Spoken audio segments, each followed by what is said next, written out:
ब्रह्मा जी की आज्ञा से दक्ष द्वारा मैथुनी सृष्टि का आरंभ। अपने पुत्र हर्षों और सब लाशुरों की निवृत्ति मार्ग में भेजने के कारण दक्ष का नारद को शाप देना। प्रजापति दक्ष अपने आश्रम में जाकर मेरी आज्ञा पाकर हर्ष भरे मन से नाना प्रकार की मानसिक सृष्टि करने लगे। उस प्रजा सृष्टि को बढ़ती हुई न देखकर प्रजापति दक्ष ने अपने पिता मुझ ब्रह्मा से कहा, ब्राह्मण, तात, प्रजानाथ, प्रजा बढ़ नहीं रही है प्रभु। मैंने जितने जीवों की सृष्टि की थी वे सब उतने ही रह गए हैं प्रजानाथ। मैं क्या करूं? जिस उपाय से जीव अपने आप बढ़ने लगे हैं वह मुझे बताइए।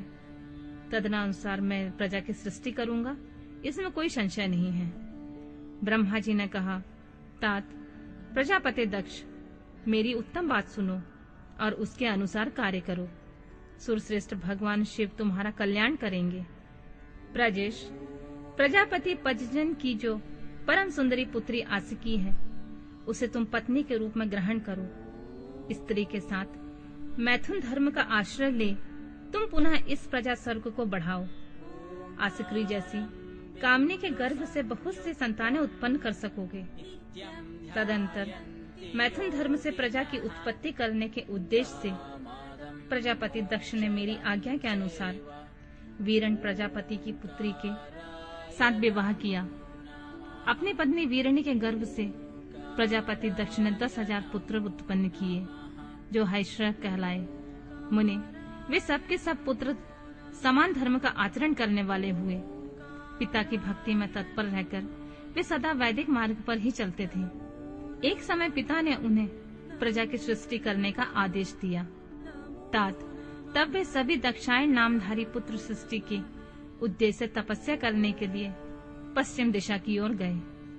वहां नारायण सर नामक परम पावन तीर्थ है, जहां दिव्य सिंधु नदी का समुद्र का संगम हुआ है। उस तीर्थ जल का ही निकट से स्पर्श करते हुए अंतःकरण शुद्ध एवं ज्ञान से संपन्न हो गया। उस तीर्थ जल का निकट से ही स्पर्श करते हुए उनका अंतःकरण शुद्ध एवं ज्ञान से संपन्न हो गया। उनकी आंतरिक मल राशि धुल गई और वे परम हंस धर्म में स्थित हो गए। दक्ष के वे सभी पुत्र पिता के आदेश से बंधे हुए थे, अतः मन को सुस्थिर करके प्रजा की वृद्धि के लिए वहां तप करने लगे। वे सभी सत्पुरुषों में श्रेष्ठ थे। नारद, जब तुम्हें पता लगा कि हैश्रव गण सृष्टि के लिए तपस्या कर रहे हैं, तब भगवान लक्ष्मीपति के हार्दिक अभिप्राय को जानकर तुम स्वयं उनके पास गए और आदर पूर्वक यूं बोले, दक्ष पुत्र हैश्रवगण, तुम लोग पृथ्वी का अंत देखे बिना सृष्टि की रचना के लिए कैसे उद्यत हो गए? ब्रह्मा जी कहते हैं, नारद, हैश्रव आलस्य से दूर रहने वाले थे, जन्म काल से बड़े ही बुद्धिमान थे। वे सब के सब तुम्हारा उपयुक्त कथन सुनकर स्वयं उस पर विचार करने लगे। उन्होंने यह विचार किया कि जो उत्तम शास्त्र रूपी पिता के निवृत्ति पारक आदेश को नहीं समझता, वह केवल रज आदि गुणों पर विश्वास करने वाला पुरुष सृष्टि निर्माण का कार्य कैसे आरंभ कर सकता है। ऐसा निश्चय करके वे उत्तम बुद्धि वाले और एकाग्र चित्त वाले दक्ष कुमार नारद को प्रणाम करके उनकी परिक्रमा करके ऐसे पथ पर चले गए जहाँ जाकर कोई वापस नहीं लौटता। नारद, तुम भगवान शंकर के मन हो। मुने, तुम समस्त लोकों में अकेले विचरा करते हो। तुम्हारे मन में कोई विकार नहीं है, क्योंकि तुम सदा महेश्वर की मनोवृत्ति के अनुसार ही कार्य करते हो। जब बहुत समय बीत गया, तब मेरे पुत्र प्रजापति दक्ष को यह पता लगा कि मेरे सभी पुत्र नारद से शिक्षा पाकर नष्ट हो गए हैं, मेरे हाथ से निकल गए हैं। इससे उन्हें बड़ा दुख हुआ। वे बार बार यही कहने लगे, उत्तम संतानों का पिता होना शोक का ही स्थान है, क्योंकि श्रेष्ठ पुत्रों के बिछुड़ जाने से पिता को भी बड़ा कष्ट होता है। शिव के माया से मोहित होने से दक्ष को पुत्र वियोग के कारण बहुत शोक होने लगा। तब मैंने अपने बेटे को दक्ष को बड़े प्रेम से समझाया और सांत्वना दी। देव का विधान प्रबल होता है इत्यादि बातें बताकर उनके मन को शांत किया। मेरे सांत्वना देने पर दक्ष पुनः पजजनन कन्या आशक्री के गर्भ से शल्वाश्रव नाम के एक सहस्त्र पुत्र उत्पन्न किए। पिता के आदेश पाकर वे पुत्र भी प्रजा सृष्टि के लिए दृढ़ता पूर्वक प्रतिज्ञा पालन का नियम ले उसी स्थान पर गए जहां उनकी सिद्धियों को प्राप्त हुए बड़े भाई गए थे।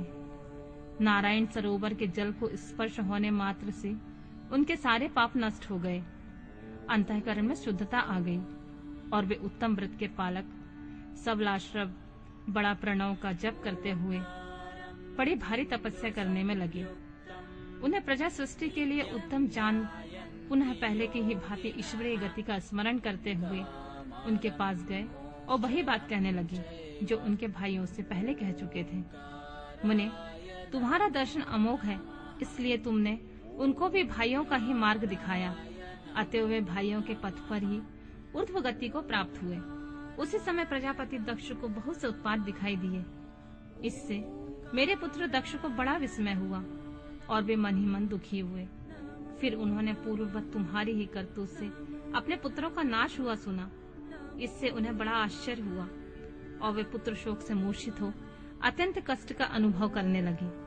फिर दक्ष ने तुम पर बड़ा क्रोध किया और कहा, वह नारद बड़ा दुष्ट है। देववश उसी समय तुम दक्ष पर अनुग्रह करने के लिए वहां पहुंचे। तुम्हें देखते ही शोभा युक्त से वेश दक्ष के ओठ रोज से फड़कने लगे। तुम्हें सामने पाकर वे धिक्कारने लगे और निंदा करने लगे। कहा, ओ नीच, तुमने यह क्या किया? तुमने झूठ मूठ साधुओं का बाना पहन रखा है। इसी के द्वारा ठग कर हमारे भोले भाले बालकों को जो तुमने भिक्षुओं का मार्ग दिखाया है, यह अच्छा नहीं किया। तुम निर्दय और शठ हो, इसलिए तुमने हमारे इन बालकों के जो अभी ऋषि ऋण, देव ऋण और पितृ ऋण से युक्त नहीं हो पाए थे, लोक और परलोक दोनों के श्रेय का नाश कर डाला।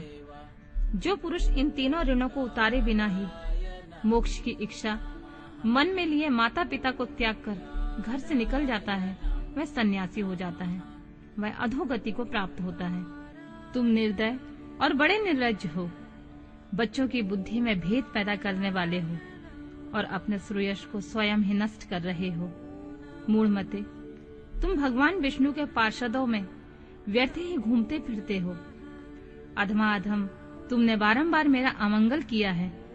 अतः आज से तुम तीनों लोकों में विचरते हुए तुम्हारा पैर कहीं भी स्थिर नहीं रहेगा, अथवा कहीं भी तुम्हें ठहरने के लिए सुस्थिर ठोर ठिकाना नहीं मिलेगा। नारद, यद्यपि तुम साधु पुरुषों द्वारा सम्मानित हो, तथापि उस समय दक्ष ने शोकावश तुम्हें ऐसा शाप दिया, वे ईश्वर की इच्छा को नहीं समझ सके। शिव की माया ने उन्हें अत्यंत मोहित कर दिया था।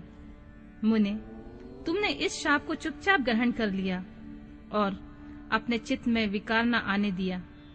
यही ब्रह्म भाव है। ईश्वर कोटि के महात्मा पुरुष स्वयं शाप को मिटा देने में समर्थ होने पर भी उसे सह लेते हैं।